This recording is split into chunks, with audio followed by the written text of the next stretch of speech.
तेणु जिते आलोचना है आलोचना कथा हूँ सारा पृथ्वी रे जदि जगन्नाथ तत्व जगन्नाथ चिंतन और चेतना प्रसार प्रसार कराऊँचे ताले एकता कहीं ना इस्कन वाला कहले अमुक दिन रथयात्रा करूँ सी अमुक कहले समूह कर जो डिफरेन्स ऑफ एक्शन होचे जगन्नाथ नीतिकांति को लेकिन सेटा अशुभ सूचना तेणु गजपति महाराज आमर शंकराचार्य ए दी जन मिसिक चेष्टा कर all over India and world समस्ते जगन्नाथ नीतिकांति को ऐक्यता भाव समाधान करेंगे हाँ सेटा से कहते कारण से जेहेतु होनी लोक मान भरोसा विश्वास ठीक भाव काम करने तेणु भरोसा विश्वास आसवाप हेले प्रत्येक मनीष किसी नियम कानून की बने आक्ट है निजर चेष्टा निजर शांति पे मानसिक शांति पे जोटा एटा कहले कहले जो धाम से पर्यंत कहीं कहू नथिले किए धाम बद्री धाम तापर रामेश्वरम तापर आमर द्वारिका ता भितर पुरी पुरी धाम होला श्रेष्ठ धाम बोली शंकराचार्य सेटाको आदि शंकराचार्य एलान करते सेबे ठारू धामर नाम सृष्टि होइतिला धाम एटा श्रीक्षेत्र पुरी धाम जगन्नाथंकर विषय रे आलोचना पूर्व एटा पुरुषोत्तम क्षेत्र को आउथला पुरुषोत्तम क्षेत्र सेटा पुरुषोत्तम क्षेत्र बोली के आख्या दिया जाइतिला काहेकि से पूरा जगन्नाथଙ୍କ ଉପରେ ना एटा काहेकि श्रेष्ठ जगन्नाथ हेले सबुठारो श्रेष्ठ जे जेहेतु आम हिंदू धर्मी सनातन धर्मी आम वेद को मानु स्कंद पुराण को आम मानु स्कंद पुराण में उल्लेख कराई जे व्यासदेव लिखिं जे ये समुद्र है स्वयं विष्णु अवतार आईटा सबु तीर्थर मुख्य तीर्थ है पूरी समुद्र कूल वेदर उल्लेख कर जगन्नाथ बलभद्र सुभद्रा को आउ कौन विग्रह न मानी ये स्वयं परम ब्रह्म बोली समस्त मानि बोली वेद लिखा वेद अनुसार यहाँ सर्वश्रेष्ठ क्षेत्र श्री जगन्नाथ प्रकृत ब्रह्म परम ब्रह्म आख्या कौ वेद में कौ जिन लिखाई श्री जगन्नाथ बलभद्र को कौ काल व्यासदेव देखी जेहेतु आम सनातन धर्मी वेद को प्रश्न पचारे आमर से बुद्धि ना तो वेद को अनुसरण कर व्यक्ति निश्चित यहाँ मानवे जे श्री जगन्नाथ धाम सर्वश्रेष्ठ धाम आउ दर्शन करवा परम ब्रह्म को दर्शन कर समान आ सहित निजर कल्याण करू यही लोक सहित परलोक यही लोक सहित निजर जीवन सार्थक करने सहित परलोक समय भी निजक सार्थक करवा असत गति जावा ब्रह्म लीन हो पार से चेष्टा महोदधि सहित मध्य संपर्क अच्छी जेतेबेले इंद्रदुम्न जाइथिले प्रतिष्ठा कले प्रतिष्ठा दिवस को महोदधि दिवस बोली कि पुरी रे माना जाउछि एतिपे महोदधि आरती होछि हां बद्रीनाथ रे बद्रीनारायण रामेश्वरम शिव ना विष्णु के को पचाछि रामेश्वरम विष्णु नहीं से शिव श्री रामचंद्र से स्थापन करते ईश्वर रूपे शिव को स्थापित कर जने शिव है चारि धाम रे तीन जण विष्णु जण शिव हैं बद्री धाम केदार धाम विष्णु केदारनाथ धाम रे नहीं हां धाम रे नहीं बद्रीनाथ हला विष्णु द्वारका विष्णु कृष्ण हां श्री कृष्ण रामेश्वरम कौन तुम पचाते से तो पचारजु ना जानियो जाऊ शिव एबे तो शॉर्टकट कहि दउ भविष्य रे केबे डाउटफुल होबनी नहीं रामेश्वरम कहि दउ जो जागा जो गछ जो जिनिस ता संगे रे जेतबेले शिवंग स्थापन हुए शिवंग सब जगह स्थापन से जगह हिसाब हुए राम स्थापन करथिले रामेश्वर पिपल गछ तले शिव हेले पिपलेश्वर जो जगह थी जो स्थान थी संगे जो ईश्वर लगी से सब जगह होती शिव मुक्तेश्वर रामेश्वर ए जो चारि जते स्वर नहीं कि सब जगह शिव ହେଲେ ଚାରି ଧାମ ଭିତରେ ସେଠି ଶିବଙ୍କର ଧାମ ଜଗନ୍ନାଥ ହରି ଆଉ ହର। କାହିଁକି ଜଗନ୍ନାଥ ହଉଛନ୍ତି କଳିଯୁଗର ଦେବତା ବୋଲି ସେଇଥିପାଇଁ ସବୁଠୁ ଶ୍ରେଷ୍ଠ। ଏଠି କଳିଯୁଗ ଚାଲିଛି ନା, ଯଦି ଦ୍ୱାପର ଯୁଗ ଚାଲୁଥାନ୍ତା ତାହେଲେ ଆମେ ଦ୍ୱାରକାନାଥ ଶ୍ରେଷ୍ଠ ହେଇଥାନ୍ତୁ, ସେଇଥିପାଇଁ କଳିଯୁଗ। ପ୍ରଜ୍ଞା ବିଷୟରେ କହୁଛି ନା, କୋଉ ବିଷୟରେ କହୁଛି? ପ୍ରଜ୍ଞା ପ୍ରଜ୍ଞା। ତ ପ୍ରଜ୍ଞା ତିନି ପ୍ରକାରର। ପ୍ରଥମ ଲେବୁଲ ହେଉଛି ଲୋଏଷ୍ଟ ଲେବୁଲ, ତାକୁ କହନ୍ତି ଶ୍ରୁତମୟୀ ପ୍ରଜ୍ଞା। ଶ୍ରୁତମୟୀ ପ୍ରଜ୍ଞା ମାନେ ଶୁଣି ଶୁଣିକି, ପଢ଼ି ପଢ଼ିକି, ଦେଖି ଦେଖିକି, ୟୁଟ୍ୟୁବ କ'ଣ କହିଲେ, ବାବା କ'ଣ କହିଲେ, ଶଙ୍କରାଚାର୍ଯ୍ୟ କ'ଣ କହିଲେ, ବହି କ'ଣ କହିଲା, ଗୀତା କ'ଣ କହିଲା, ଭାଗବତ କ'ଣ କହିଲା, ରାମଚରିତମାନସ ପଢ଼ିକି ଶୁଣିକି ଦେଖିକି ଯେଉଁ ଜ୍ଞାନକୁ ପ୍ରାପ୍ତ କରାଯାଏ ସେଇଟା ଲୋଏଷ୍ଟ ଲେବୁଲ, but that is the beginning. ତାର ନେକ୍ସଟ ଲେବୁଲ ହେଉଛି ଚିନ୍ତନମୟୀ ପ୍ରଜ୍ଞା, ଲଜିକାଲ ଟ୍ରୁଥ। ଆମର ଯେତେବେଳେ ଡେଭଲପ ହବ କିଛି ଦିନ ପରେ ସବୁ ଜିନିଷ ଆକ୍ସେପ୍ଟେବଲ ହବନି। ପ୍ରଥମେ ତ ଅନ୍ଧବିଶ୍ୱାସରେ ଭକ୍ତିରେ ଆମେ ସବୁ ମାନି ଦଉଛୁ, ତାପରେ ଲଜିକାଲ ଟ୍ରୁଥ ଡେଭଲପ ହବ ଚିନ୍ତନମୟୀ ପ୍ରଜ୍ଞା। ସେଥିରେ ଏଇଟା କାହିଁ ହେଲା, ଏମିତି କାହିଁ ହେଲାନି, ସେମିତି କାହିଁ ହେଲାନି। ବାପା ଆଉ ମିତୁ ସେଇ ଲେବୁଲରେ ଅଛନ୍ତି, ଆଉ ଆମେ ସମସ୍ତେ ଅଛୁ ଯେଉଁଟା ଯିଏ ଯାହା କହିଲେ ଆମେ ତାଙ୍କୁ ମାନି ଦଉଛୁ। ଏମାନେ ଦି ଜଣ ସେଇ ଲେବୁଲରେ ଅଛନ୍ତି ଯୋଉଟା ସେମାନେ ତାଙ୍କର ମାପକାଠିରେ ତାଙ୍କ ପାରାମିଟରରେ ଟେଷ୍ଟିଂ କରିବେ, ସେଇଥିରେ ଯଦି ଆପ୍ରୁଭ୍ ହେଲା ତାହେଲେ ସେମାନେ ସେଟା ଆକ୍ସେପ୍ଟ କରିବେ, ନହେଲେ ସେ ପର୍ଯ୍ୟନ୍ତ ଆକ୍ସେପ୍ଟ କରିବେନି, କିଏ କହୁ କି ନ କହୁ। ମାନେ ପ୍ରଜ୍ଞା সেটা হচ্ছে চিন্তনময় প্রজ্ঞা। and the highest level is called experiential truth, ଭାବନାମୟ Pragya. ସର୍ଟନ ଲେବୁଲ ସେ ପହଞ୍ଚିଲା ପରେ ତାଙ୍କୁ କେହି କିଛି କହିବା ଦରକାର ନାହିଁ, ସେ ନିଜେ ବସିବେ ସବୁ ଜାଣିପାରିବେ କି ଏଇଟା ଠିକ କି ଏଇଟା ଭୁଲ କି କ'ଣ। ସେଇ ଲେବୁଲକୁ ସେମାନେ ଗଲା ପରେ ସେଇ ଲେବୁଲରେ ସମସ୍ତେ ସମାନ ଗୋଟିଏ ହିଁ ଆନ୍ସର ଦିଅନ୍ତି। ଲଜିକାଲ ଟ୍ରୁଥରେ ସମସ୍ତଙ୍କ ଭେରାଇଟି ଆନ୍ସର ରହେ, ଆଉ ବେସିକ ଲେବୁଲରେ ତ ଜମା ବି କିଛି ଥାଏ ସେ ତର୍କ ନାହିଁ, ସେଠି ତର୍କ ନାହିଁ, ସେଇଟା ତର୍କ ନାହିଁ। ସେଇ ଲେବୁଲରେ ମାନେ ଚାରିଟା ଶଙ୍କରାଚାର୍ଯ୍ୟକୁ ଯାହା ପଚାରିବେ ଚାରିଟା ଯାକ ସେମ୍ ଟୁ ସେମ୍ କହିବେ, ଯେବେ କି ସେମାନେ ତାଙ୍କର ଏକାଠି ବସୁନାହାନ୍ତି କି ମିଟିଂ କରୁନାହାନ୍ତି। ସେମାନେ ଯିଏ ଯାହା ପଢିଛନ୍ତି, ଯେତିକି ଜ୍ଞାନ ଅଛି, ଯୋଉଟା ବହିରେ ବି ଲେଖା ଯାଇଥିବ ସେଇ ଚାରିଟା ଯାକ ସେମ୍ କହିବେ, ବିକଜ ସେମାନେ ସେଇ ଲେବୁଲରେ ପହଞ୍ଚିଗଲେ। ତ ମିତୁ ଆଉ ବାପା ଯୋଉ ଅଛନ୍ତି ଲେବୁଲ 2 ରେ ଅଛନ୍ତି, ଆମଠୁ ଅଧିକ ଲେବୁଲ ଅଛନ୍ତି ବୋଲି ଭାବ, ତାଙ୍କୁ କିଛି କୁହନି ସେ ଦି ଜଣଙ୍କୁ। ସେ କହିଛନ୍ତି ତା ପରବର୍ତ୍ତୀ ମୋର ବହୁତ ସାଧା ସିଧା କଥା ରେକର୍ଡିଂ କରିପାରିବି। ସାଧା ସିଧା କଥା କହୁଛି ବହୁତ କଥା। ମୁଁ ଏଇଭଳି ଆଲୋଚନାରେ ବସିବା ପାଇଁ ଜମା ପସନ୍ଦ କରେ ନା, କାରଣ ମୁଁ ଫିଲ୍ମ ଦେଖିବାକୁ ପସନ୍ଦ କରେ, ଯୋଉଟା ମୋତେ ଭଲ ଲାଗିବ, ଗୀତ ଶୁଣିବାକୁ ପସନ୍ଦ କରେ, ନାଚ ଦେଖିବାକୁ ପସନ୍ଦ କରେ। ଏଇ ଧର୍ମ ଚର୍ଚ୍ଚା ଜମା ମୋର ପସନ୍ଦ ନାହିଁ। ତାର କାରଣ ବି ଅଛି, ବିଶେଷଜ୍ଞ ଅଛି। ବର୍ତ୍ତମାନ କେନ୍ଦ୍ରରେ ଶାନ୍ତି ନିକେତନ ଗ୍ରୁପରେ ମୁଁ ଦେଖୁଛି ଧର୍ମ ଚର୍ଚ୍ଚା ବହୁତ ଚାଲିଲାଣି।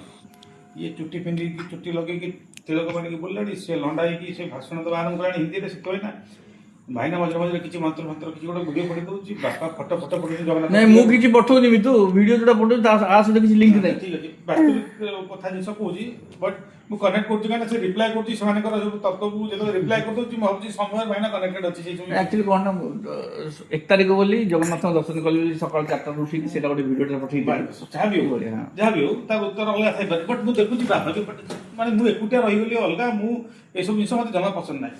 ମୋତେ ଯଦି କହିବ ଫିଲ୍ମ ଦେଖିବାକୁ ମୁଁ ସାଙ୍ଗେ ସାଙ୍ଗେ ପଳେଇ ଫିଲ୍ମ ଦେଖିବ, ମୋତେ ଭାରି ଭଲ ଲାଗେ ଫିଲ୍ମ, ଯୋଉଟା ଭଲ ଲାଗୁଛି। ଆଚ୍ଛା, ଆଉ ଗୋଟେ କଥା ହେଲା, କାହିଁକି ହଠାତ୍ ମୁଁ ଦେଖିଲି ବିଗତ କିଛି ମାସ ବର୍ଷ ଭିତରେ ହଠାତ୍ ଢଳିବା ଏଇ ଆଡ଼କୁ, କାହିଁକି ତା କାରଣଟାକୁ ମୁଁ ଚିନ୍ତା କରୁଛି ଏବଂ ମୁଁ ସମାଜରେ ଦେଖୁଛି ଲୋକମାନେ କାହିଁକି କୋଉ ଅବସ୍ଥାରେ ଏଇଭଳିଆ ଆଗକୁ ଯାଆନ୍ତି। ବର୍ତ୍ତମାନ କଥା ହେଲା, ମୋ ପେଟଟାରେ ଭୋକ ଅଛି ଏବଂ ଦାନା ଅଛି, ମୁଁ ଜାଣିଛି ମୋର ଅସୁବିଧା ନାହିଁ ଯଦି ମୁଁ ଏଇସବୁ ଜିନିଷର ସମୟ ଦେଇପାରିବି। ବର୍ତ୍ତମାନ ମୋର ଯେତିକି ସ୍ୱପ୍ନ ଅଛି, ମୋ ପାଖରେ ସମୟ ନାହିଁ ଏଇସବୁ ଜିନିଷରେ ଅଯଥାରେ ଖର୍ଚ୍ଚ କରିବା ପାଇଁ। ମୁଁ ଯେତିକି ସ୍ୱପ୍ନ ଦେଖି ସାରିଲିଣି, ତେଣୁ ମୋତେ ବହୁତ ପରିଶ୍ରମ କରିବାର ଅଛି, ମୋତେ ଅଣ୍ଟୁନି ମୋତେ ସମୟ। ତେଣୁ ଏ ଧର୍ମଚର୍ଚ୍ଚାର ପ୍ରଶ୍ନ ଉଠୁନି। ତେଣୁ ଭଗବାନ ଥାଆନ୍ତୁ ନଥାନ୍ତୁ ମୋତେ ଫରକ ପଡ଼ୁନି। ଭଗବାନଙ୍କୁ ମନ୍ତ୍ର ପଢ଼ ନ ପଢ଼ ମୋତେ ଫରକ ପଡ଼ୁନି। ବ୍ରହ୍ମ ମୁହୂର୍ତ୍ତ ଉଠ ନ ଉଠ ମୋତେ ଫରକ ପଡ଼ୁନି। କାରଣ କାମ ସରିଲା ପରେ ହାଲିଆ ହେଇକି ଆସି ଖାଇ ପିଇକି ଶୋଇବି, ବଡ଼ିଟା ରିକଭର କଲା ପରେ ପୁଣି ଉଠିକି ପୁଣି କାମରେ କରିବି। ମୁଁ ଆଉ ସେ ବ୍ରହ୍ମ ମୁହୂର୍ତ୍ତ ବି ଦେଖୁନି, ବଡ଼ିଟା ରିକଭରଟା ଦେଖୁଛି। ତେଣୁ ବିଜ୍ଞାନଟାକୁ ମୁଁ ଦେଖୁଛି, ମୁଁ ବ୍ୟକ୍ତିଗତ ଭାବରେ ଦେଖୁଛି ମୋ ଦେହକୁ ସୁହାଇଲା ଭଳିଆ କୋଉଟା ଠିକ୍ କୋଉଟା ଭୁଲ। ମୁଁ ମୋ ଦେହକୁ ଯୋଉଟା ସୁହା ହେଉଛି ମୁଁ ସେଇଟା କରୁଛି। ଠିକ୍ ହେଇପାରେ କି ଭୁଲ ହେଇପାରେ, ତାକୁ ତର୍ଜମା କରିବା ପାଇଁ ବି ମୋ ପାଖରେ ସମୟ ନାହିଁ। ଯେଉଁମାନଙ୍କ ପାଖରେ ସମୟ ଗୁଡ଼ା ବଳି ଯାଉଛି ସେଇମାନେ ଟିକେ ବେଶୀ ଯାଉଛନ୍ତି ଆଧ୍ୟାତ୍ମିକ ଆଡ଼କୁ ଯାଉଛନ୍ତି ଏବଂ ବେଶୀ ଅଧିକ ଭଗବାନଙ୍କୁ ଖୋଜିବା, କୋଉଟା ଠିକ୍ କି କୋଉଟା ଭୁଲ, ଅନ୍ୟକୁ ପାଠ ପଢ଼େଇବା, ଅନ୍ୟକୁ ଜ୍ଞାନ ଦେବା, ଏଇଟା କର ସେଇଟା କର, ଏସବୁ ଜିନିଷ ଭିତରେ ମୁଁ ଜମା ବି ନାହିଁ। ତେଣୁ ମୁଁ ବହୁତ ବାସ୍ତବିକ ଚିନ୍ତାଧାରାର ବ୍ୟକ୍ତି। ମୋତେ ଯିଏ ଯେତିକି ଯାହା ବୁଝିଲେ ବି ହେବନି। ରାଦର ମୁଁ ଟିକେ ଅଲଗା ଟେମ୍ପରାମେଣ୍ଟ ଡେଭଲପ୍ ହେଇଛି। ମୋତେ ଆଇଁଷ ମନା କରିବ ଖାଇବା ପାଇଁ, ମୁଁ ଜବରଦସ୍ତି ଖାଇବି। ଠାକୁରଙ୍କୁ ପୂଜା କରିକଲି ନା ପୂଜା କରିବିନି, ଜୋତା ପିନ୍ଧିକି ପଳେଇ, ମାନେ ମୁଁ ବିପରୀତ ଦିଗରେ ଯିବାର ବ୍ୟକ୍ତିତ୍ୱ। ତେଣୁ କାହିଁକି ସେ ଭିତରେ ଲାଗିବ, କାହିଁକି ମୁଁ ଲଜିକ୍ ଦେଇକି ପ୍ରମାଣ ବି କରିବି। ଜୋତା ପିନ୍ଧିକି ଗଲେ କ'ଣ ଅସୁବିଧା ଅଛି? ମନ୍ଦିର କାମ ଯେବେ ହେଉଥିଲା ସେଇ ସମୟରେ ଲୋକ କ'ଣ ଜୋତା ପିନ୍ଧୁଥିଲେ କି? ଇଲେକ୍ଟ୍ରିସିଆନ୍ ଯେତେବେଳେ ଲାଇଟ୍ ଲଗେଇଲା, ଫ୍ୟାନ୍ ଲଗେଇଲା ମନ୍ଦିର ଭିତରେ, ଜୋତା ପିନ୍ଧି ଯାଇନଥିଲା କି? ନହେଲେ କ'ଣ ମାରି ଦବୁ? ତ ଦୁନିଆ ଲଜିକ୍ ଦେବି, ଜୋତା ପିନ୍ଧିକି ମନ୍ଦିରକୁ ଲୋକ ଯାଇଛନ୍ତି ବୋଲି। ତେଣୁ ସେସବୁ ଯିବା କାହିଁକି? ଯାହାକୁ ଯୋଉଟା ଠିକ୍ ଲାଗୁଛି କର, ଅନ୍ୟକୁ ବୁଝାଉନି କି ତମେ ଏଇଟା କର ବୋଲି। ମୋର ସେତିକି। ତାପରେ ମୋର ଫାଇନାଲ ଅନେକ ସମୟରେ ଧର୍ମ କ'ଣ ଲୋକଙ୍କର ଫଣ୍ଡାମେଣ୍ଟାଲ କ୍ଲିୟର ନାହିଁ କି ଧର୍ମ ଉପରେ ବହୁତ ଭାଷଣ ଦେବେ। ଅନେକ ଲୋକ ଅଛନ୍ତି ଯେ ବଡ଼ମାନଙ୍କ କଥା ଶାସ୍ତ୍ର କଥା ଏକଥା ଶୁଣନ୍ତି ଏ କାନେ ପରେ ସେ କାନେ ବାହାର କରି କିଛି ତାଙ୍କ ଭିତରେ ରଖେନି କହନ୍ତି ମୋ ଲଜିକଟା ଠିକ। ଏମିତି ଅନେକ ଲୋକ ଅଛନ୍ତି। ତୃତୀୟ ଲୋକ ହେଉଛନ୍ତି ତୃତୀୟ କାଟାଗୋରୀର ଲୋକ ହେଉଛନ୍ତି ଯେଉଁମାନେ ଅନ୍ଧ ଭଳି ବିଶ୍ୱାସ କରିବେନି, ଠିକ ଜାଣିକି ବିଶ୍ୱାସ କରିବେ କିନ୍ତୁ ଠିକ ଜାଣିବାକୁ ଇଚ୍ଛା ନାହିଁ, ଠିକ ଜିନିଷ ଜାଣିବାକୁ ଇଚ୍ଛା ନାହିଁ କିନ୍ତୁ ଅନ୍ଧ ଭାବରେ ବିଶ୍ୱାସ କରିବେ। ଏମିତି ଗୋଟେ କାଟାଗୋରୀ ଲୋକ ଅଛନ୍ତି। ନେକ୍ସଟ ପଏଣ୍ଟ ହେଉଛି ଅନେକ ଜିନିଷ ଯାହା ଯଦି ପ୍ରଥମେ କହିଲା ଅନେକ ଜିନିଷ କାହାଠୁ ଶୁଣିବାରେ ହଉ, କେଉଁଠି ପଢ଼ିବାରେ ହଉ, କେଉଁଠି ଅନୁଭୂତି ଅର୍ଜନ କରିବାରେ ହଉ, କେଉଁଠି କେଉଁ ବହିରେ ଲେଖା ହେଇଛି ଶାସ୍ତ୍ର ମାଧ୍ୟମରେ ହଉ, ଅନେକ ଜିନିଷ ଆମ ସନ୍ଦେହକୁ ମୋଚନ କରେ, ଆମ ସନ୍ଦେହକୁ ଦୂରୀଭୂତ କରେ କେତେ ସତ। ଯେମିତି ଆମେ ଶିଶୁ ଶ୍ରେଣୀରୁ କଲେଜ ପର୍ଯ୍ୟନ୍ତ ଗଲୁ, ସବୁ ଲେଭେଲରେ କିଛି କିଛି ଶିଖି ଶିଖିଛି ହାଷ୍ଟ ଲେଭେଲ ପହଞ୍ଚୁ। ଅନେକ ସମୟରେ ପ୍ରଶ୍ନ ଆସେ ଭଗବାନ ଅଛନ୍ତି କି ନାହାନ୍ତି। ଏ କଥା ମୃତ୍ୟୁ ଭଳିଆ ଏମିତି ଗୁଡ଼ାଏ କାଟଗୋରୀ ଲୋକ ଅଛନ୍ତି ଯେଉଁମାନେ ଜାଣିକିରି ମଧ୍ୟ ନ ଜାଣିଲା ଭଳିଆ କଥାବାର୍ତ୍ତା କରନ୍ତି। ସେ he knows everything but talk nonsense. ଏଇଭଳି ଭାବରେ ଅନେକ ଲୋକ ଅଛନ୍ତି, ସେ ନୁହଁ। ତେଣୁ କଥା ହେଉଛି ଯେ ଆମେ ଜାଣୁଛେ ଭଗବାନ ଗୋଟିଏ କିନ୍ତୁ ଚର୍ଚ୍ଚା କରିବା ହଜାର ଭଗବାନ ଉପରେ। ଭଗବାନ is one, god is one, not two. But we are talking many of goddesses without any reason. ଜଣେ ଲୋକ ଶ୍ରୀ ଜଗନ୍ନାଥଙ୍କୁ ଭଲ ପାଉଛି, ଯୋଉଠି ପୂଜା କରୁ ଯାହା ସେ କହୁ ସବୁ ଜଗନ୍ନାଥ ପାଖକୁ ଯିବ। ଜଣେ ବିଷ୍ଣୁଙ୍କୁ ଭଲ ପାଉଛି, ସେ ଯାହା କହୁ ସେ ସେଇ ଜଗନ୍ନାଥ ପାଖକୁ ଯିବ। ଜଣେ ଶିବଙ୍କୁ ଭଲ ପାଉଛି, ଯାହା କହୁ ସେଇ ଜଗନ୍ନାଥ ପାଖକୁ ଯିବ। ଯଦି ଜଗନ୍ନାଥ ମୁଖ୍ୟ, ଗଡ୍ is one. God is one ଏଇଥିପାଇଁ ଜଗନ୍ନାଥ ହେଉଛି ଦି ହାଏଷ୍ଟ ଲେଭେଲ ଅଫ୍ ଗଡ୍, ଯାହାଙ୍କ ତୁଳନା କୋଉ ଦେବଦେବୀ ସହିତ ହେଇପାରିବନି। କାରଣ ଜଗନ୍ନାଥଙ୍କ ବାପା ମା ନାହାନ୍ତି, ଅନ୍ୟମାନେ ବାପା ମା ଅରୁଷରୁ ଜନ୍ମଗ୍ରହଣ କରିଛନ୍ତି। ଶାସ୍ତ୍ର କହ ଜଗନ୍ନାଥଙ୍କ ବାପା ମା ନାହାନ୍ତି। ସାକ୍ଷାତ ପରବ୍ରହ୍ମ ଓହ୍ଲେଇଲେ ଦାରୁ ବ୍ରହ୍ମ ହିସାବ। So he is the highest god of the universe. ଯେତେ କୋଟି କୋଟି ବ୍ରହ୍ମାଣ୍ଡ ଅଛି ତାହେଲେ ଏକମାତ୍ର ହେଉଛନ୍ତି ଜଗନ୍ନାଥ, ସାକ୍ଷାତ ପରବ୍ରହ୍ମ ହେଇକି ଓହ୍ଲେଇଛନ୍ତି ଦାରୁ ବ୍ରହ୍ମ ହିସାବ। ଦାଟ୍ ଇଜ୍ ଯୋଉଟାକି ଶଙ୍କରାଚାର୍ଯ୍ୟ ଚାରଣ କହନ୍ତି, ଯୋଉଟା ଶାସ୍ତ୍ରରେ ଉଲ୍ଲେଖ ଅଛି, ଯୋଉଟା ଅନେକ ଜାଗାରେ ଉଲ୍ଲେଖ ଅଛି। ତାପରେ ଆଲୋଚନା ବଜାର ଚାଲିବ, ସେମିତି କିଛି କଥା ନାହିଁ। ତେଣୁ ଆମର କଥା ଆମେ we should be crystal clear. କିଏ ଲେଖୁ ନ ଲେଖୁ, ବହି କହୁ କିଏ କହୁ, ଆମର ଜିତୁ ଇତୁନି ମିତୁ ସିତୁ ଏମାନଙ୍କ ସବୁ କନସେପ୍ଟ କିଛି କ୍ଲିୟର, ସବୁ ଠିକ ବୁଝନ୍ତି। ମିତୁ ଟିକେ ଚାଲାକ କରି ବିଭିନ୍ନ କଥା କହେ କି ସେ ଠିକ ବୁଝିଛି କଥା କ'ଣ, ଠିକ କଥା କ'ଣ ଜାଣିଛି, ଠିକ କଥା କରିବ କିଏ କରିବ, କାହା କିଛି କହିବାର ଆବଶ୍ୟକତା ନାହିଁ। ଯୋଉଟା ଠିକ, ଆମେ ଯେତେ ଅଛୁ ଆଡଲ୍ଟ ଆମ ପରିବାରରେ ସମସ୍ତେ ଠିକ ଜିନିଷ ଆଣିଛନ୍ତି। ଏବେ ଠିକ ଜିନିଷ କହିଲା କ'ଣ କିଏ ବୁଝିବ, କେହି ବୁଝିପାରିବେ। ମିତୁର ଗୋଟେ କଥା କହିଦେଉଛି, ତମେ ଯୋଉଟା କହିଲ ମୁଁ ସହମତ। ମିତୁର କହିବା କଥା ହଉଛି କି ଅନନେସେସାରୀ ଧର୍ମ ଉପରେ ଚର୍ଚ୍ଚା କରୁନି ଯେପର୍ଯ୍ୟନ୍ତ ସବୁ ଯାକ ସେମ୍ କ୍ୟାଟେଗୋରୀ ଲୋକ ନାହାନ୍ତି, ଆଉ ଅଯଥା ଜ୍ଞାନ ଦିଅନି। ଯେତେବେଳେ ଯିଏ ପଚାରୁଛି ତାର ଜବାବ ଦିଅ। ଯେପର୍ଯ୍ୟନ୍ତ ପଚାରୁନି ଆଉ ଚାରିଟା ଲୋକକୁ ଶୁଣୁନି, ତାର କହିବା କଥା ହଉଛି ଯୋଉଠି ଯେ ବସୁଛି, ଯୋଉ ଜାଗାରେ ଦେଖୁଛି, ସବୁ ଜାଗାରେ ତାକୁ ନା କେହି ତାକୁ ଜ୍ଞାନ ଦଉଛି। ଧର୍ମ ବିଷୟରେ ତାର ଫଣ୍ଡାମେଣ୍ଟାଲ କ୍ଲିୟର ନାଇଁ, ତାର କ୍ଲିୟର ଅଛି। ବିଲକୁଲ ମୁଁ କହୁଛି ପରା, ଧର୍ମ ବୁଝାଉ ତ ବର୍ତ୍ତମାନ ଧର୍ମ ଡେଫିନେସନ ତ ଧର୍ମ ବୁଝାଏ, ମୁଁ ଜାଣିବି ହଁ ଠିକ ବୁଝି।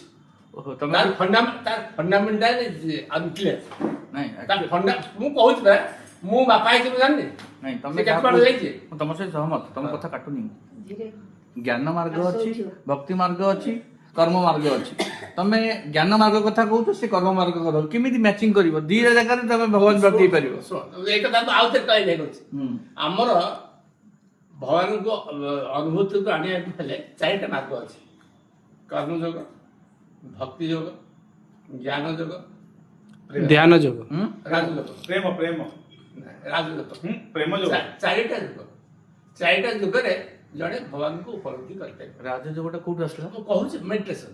ରାଜଯୋଗକୁ ମେଡିଟେସନ ନା ଏଇ ଯୋଗଟା କୋଉ ଜାଗାରେ ଅଛି? ମୁଁ କହିବି ଶ୍ରୀମଦ୍ ଭଗବତ ଗୀତା ଲେଖା ହେଇଛି। ପ୍ରଥମ ଲେଭେଲରେ ଲୋକ ହେଲେ ସାଂଖ୍ୟ ଯୋଗ ଶୁଣ ପ୍ରଥମ ଲେଭେଲ ଲୋକ ହେଲେ କର୍ମଯୋଗୀ ସେ କାମ କରିବେ ଏମିତି କହିଲା ଭଳିଆ ସେ ଆଉ କୋଉଥିରେ ବିଶ୍ୱାସ କରିବେ ଆମେ ଯାହା ଜାଣିଛୁ ଆମେ କର୍ମ କରିବୁ ସେମାନେ କର୍ମ ଭିତରେ ରହିବେ they can't go the next level କାରଣ ଆଉ ତମ ରିସର୍ଚ୍ଚ କରିବା ଆଉ କିଛି ଜାଣିବା ତାର ଇଚ୍ଛା ନଥାଏ ସେ କର୍ମ ଭିତରେ ରହିଲା କୃଷକ କର୍ମ କଲା ଗାଈରୁ ଖାଇବା ଦେଲା ବାପାଙ୍କୁ ନେମାଲା ଶୋଇଲା ସକାଳୁ ଉଠିଲା ବେଗ ଗଲା ଆସିଲା ତା କାମ କଲା ପରିବାର କଥା ବୁଝିଲା ବାପାଙ୍କୁ ମୁଣ୍ଡିଆ ମାରିଲା ଖାଇଲା ପିଇଲା ଶୋଇଲା ସେମିତି ଯେତେ କର୍ମଯୋଗୀ ଅଛନ୍ତି ଯେତେ ଲୋକ କାମ କରୁଛନ୍ତି ସେ କାମ କରିବାରେ ତାର ପଇସା ଅଣ୍ଟେନି ଚାହୁଁଥିଲେ ଆଉ ଓଭର ଟାଇମ୍ କରିବେ ଆଉ କୋଉଠି ଦି ପଇସା ମିଳନ୍ତା ସେ ପରିବାର କେନ୍ଦ୍ରିକ ଆଉ ତାଙ୍କର କାମ ହେଲା କେବଳ କାମ କରିବା ଭିତରେ ଯେତିକି ଯେ ଭଗବାନଙ୍କୁ ଉପଲବ୍ଧି କରିବ ସେତିକି ନେକ୍ସଟ କଥା ହେଲା ଭକ୍ତି ଯୋଗ କର୍ମଯୋଗୀ ଭକ୍ତି ଯୋଗ ଯାଇପାରିବ ଯେ କର୍ମଯୋଗୀ ହେଇନି ସେ ଭକ୍ତି ଯୋଗ ଯାଇପାରିବନି କର୍ମଯୋଗୀ ଜଣେ ଭକ୍ତି ଯୋଗୀ ହେଇପାରିବ ନହେଲେ କର୍ମ ନ କଲେ ଭକ୍ତି ଯୋଗକୁ ଯାଇପାରିବନି ଭକ୍ତି ଯୋଗ କଣ ସେ ମାଟି ପିଣ୍ଡ କିଏ ପୂଜା କଲେ ବିଶ୍ୱାସ କଲା ଗଛକୁ କିଏ ପୂଜା କଲେ ବିଶ୍ୱାସ କଲା ଫଟୋ କିଏ ପୂଜା କଲା ବିଶ୍ୱାସ କଲା ପଥର ମୂର୍ତ୍ତି ପିତ୍ତଳ ମୂର୍ତ୍ତି ସୁନା ମୂର୍ତ୍ତି କି ଯିଏ କଲା ମାର୍ବଲ ମୂର୍ତ୍ତି ତାକୁ ବିଶ୍ୱାସ କଲା ଆଉ ଯିଏ ଯାହା କହିଲା ଖାଲି ବିଶ୍ୱାସ କଲା without any logic without any ମାନେ ଆନାଲିସିସ୍ କିଛି ଆନାଲିସିସ୍ ନ କରି କିଛି ନଥାଏ ତମେ କୋଉ ଯୋଗରେ ଅଛ? ଓଡ଼ିଶା ସବୁ ସରୁ ତାପରେ ସବୁ ସରୁ ଚାରିଟା ଯୋଗ ସରୁ ତମେ 2 ମିନିଟ୍ କହିଥିଲ ନାଇଁ ମଝିରେ ୱିଦାଉଟ୍ ଇଣ୍ଟରପ୍ସନ୍ ମୋତେ ଶେଷରେ କହିଲ ତାପରେ ଇଏ ହେଲା ଭକ୍ତ ଯୋଗର କୀର୍ତ୍ତନ କଲେ ମଝିରେ ସେଇ ଭକ୍ତିରେ ସେ ପୁରା କୀର୍ତ୍ତନ ଶୁଣିଲେ ଭଜନ କଲେ ବିଭିନ୍ନ ପ୍ରକାର ମାଧ୍ୟମ ଅଛି ଯୋଉଥିରେ ସେମାନେ ଆନନ୍ଦରେ ରହନ୍ତି ଭକ୍ତ ହିସାବରେ ସବୁ ବିଶ୍ୱାସ କରନ୍ତି ଗଲା ତାପରେ ହେଲା ଜ୍ଞାନ ଯୋଗ ମଧ୍ୟ ଏ ଦିଟା ଯୋଗ କ୍ରସ୍ ନ କଲେ ସେ ଜ୍ଞାନ ଯୋଗୀ ହେଇପାରିବନି ଯିଏ କର୍ମଯୋଗୀ ହେଇନି ଯିଏ ଭକ୍ତ ଯୋଗୀ ହେଇନି ସେ ଜ୍ଞାନ ଯୋଗୀ ହେଇପାରିବନି ନେକ୍ସଟ ଜ୍ଞାନକୁ ଯିବ ସେ କ'ଣ କରିବ ଯିଏ କାମ କଲା ବାଲା ଆଉ ଯିଏ ଭକ୍ତି ବାଲା ଏ ସତ୍ୟରେ ଭକ୍ତ କି ନାହିଁ ଏ ସତ୍ୟରେ ଠିକ କାମ କରିବେ ନାହିଁ ତାକୁ ତର୍ଜମା କରିବେ ଯୁକ୍ତି କରିବେ ଉପସ୍ଥାପନ କରିବେ ତର୍ଜମା କରିବେ ସେଠି ଯୋଉ ସିଦ୍ଧାନ୍ତ ନା ସେଇ ସିଦ୍ଧାନ୍ତ ମାନିବେ ଏ ୟାଟା କଥା ମାନିବା କଥା ନାହିଁ ସେମାନେ ନିଜେ ଅନୁଭୂତିରୁ ଆଉ ଯାହା ହେଲା ଭକ୍ତ ଯୋଗ ଯାହା ଯୋଗୀ ଯାହା କଲେ ଆଉ କର୍ମ ଯାହା କଲେ ତାଙ୍କ ଭିତରେ ଆଲୋଚନାର ପର୍ଯ୍ୟଟନ କରି ସିଦ୍ଧାନ୍ତ ଯାହା ହବ ଏଠି ଭଗବାନ ଜ୍ଞାନ ତେଣୁ ଏଥିପାଇଁ ଯେଉଁମାନେ ଜ୍ଞାନ ଯୋଗୀ ସେମାନେ କୋଉଥିରେ ବିଶ୍ୱାସ କରନ୍ତି ଯେପର୍ଯ୍ୟନ୍ତ ନିଜେ ତର୍ଜମା କରି ସିଦ୍ଧାନ୍ତରେ ଉପନୀତ ନ ହେଇଛନ୍ତି ନେକ୍ସଟ ମେଡିଟେସନ ବାଲା ରାଜଯୋଗ ବାଲା ଯେ ମେଡିଟେସନରେ ବିଶ୍ୱାସ କରନ୍ତି ସିଧା ଡାଇରେକ୍ଟ ଅନୁସରଣ କରନ୍ତି ମଝିରେ କିଏ ନାହାନ୍ତି ସିଧା ବସିଲେ କନେକ୍ସନ ହେଇଗଲା ଭଗବାନ ସହିତ ମେଡିଟେସନ ଯୋଗ କରନ୍ତି ସେମାନେ କାହାକୁ ବିଶ୍ୱାସ କରନ୍ତିନି ଏ କର୍ମଯୋଗୀ ବିଶ୍ୱାସ କରନ୍ତିନି ଇଏ ଭକ୍ତ ଯୋଗୀ ବିଶ୍ୱାସ କରନ୍ତିନି ମାନେ ମେଡିଟେସନ ତପସ୍ୟା ଯୋଉ ତମେ କହୁଛ ଜ୍ଞାନ ଯୋଗୀ ବିଶ୍ୱାସ କରନ୍ତିନି ଆଉ ସେମାନେ କେବଳ ମେଡିଟେସନ ବିଶ୍ୱାସ କରନ୍ତି they find all pleasure in meditation ସେ ମେଡିଟେସନ କଲେ ଦୁନିଆର ଉପକାର ହୁଏ ସେ ମେଡିଟେସନ କଲେ ପରିବାର ଉନ୍ନତି ହୁଏ ସେ ମେଡିଟେସନ କଲେ ସମାଜର ଉନ୍ନତି ହୁଏ ସେଇଥିପାଇଁ ସେମାନେ ମେଡିଟେସନ କରନ୍ତି to keep everybody in peace of mind ସେଟା ହାଇଏଷ୍ଟ ଯୋଗ ଏଇ ଯୋଗ ଚାରିଟାକୁ ବିଭିନ୍ନ କାଟାଗୋରୀ ତମେ ଏଇ ଆଲୋଚନା ଜାଣିଦିଅ କିଏ କୋଉ ଯୋଗରେ ଅଛ କିଏ କର୍ମ ଯୋଗରେ ଅଛ କିଏ ଭକ୍ତି ଯୋଗରେ ଅଛ କିଏ ଜ୍ଞାନ ଯୋଗରେ ଅଛ କିଏ ମେଡିଟେସନ ଯୋଗରେ ଅଛ ତମେ ନିଜେ କାଲକୁଲେଟ୍ ଆଣ୍ଡ ଆନାଲିସିସ୍ ମୋର କିଛି କହିବାକୁ ଦରକାର ପଡ଼ିବ କିନ୍ତୁ କଥା ହଉଛି ସବୁ ଜାଣିକିରି ଅଦାର ଜଳ ଖାଇଲା ଭଳିଆ ଲୋକ କେତେ ଅଛନ୍ତି ମୃତ୍ୟୁ ସବୁ ଜାଣିଛନ୍ତି all truth he knows but he arguing all nonsense and idiot ତେଣୁ ଏଇ ବୁଦ୍ଧି ଗୁଡ଼ା ଖରାପ ଏ ବୁଦ୍ଧି କେହି କରନ୍ତି ଅଲ୍ ତେଣୁ ଅସତ୍ୟ ଭାବରେ ଗ୍ରହଣ କରିବା ବିନା ଲଜିକରେ ବହୁତ କଥା କହିବା ଏଇଟା ଠିକ ନୁହେଁ ଦିଜ୍ ଆର୍ ଅଲ୍ ଫାଣ୍ଟାସିକ୍ ନନ୍ସେନ୍ସ ଏ ଦିଗରୁ ମୃତ୍ୟୁ ଟିକେ ବଦଳୁ ଏ ମୋର ଇଚ୍ଛା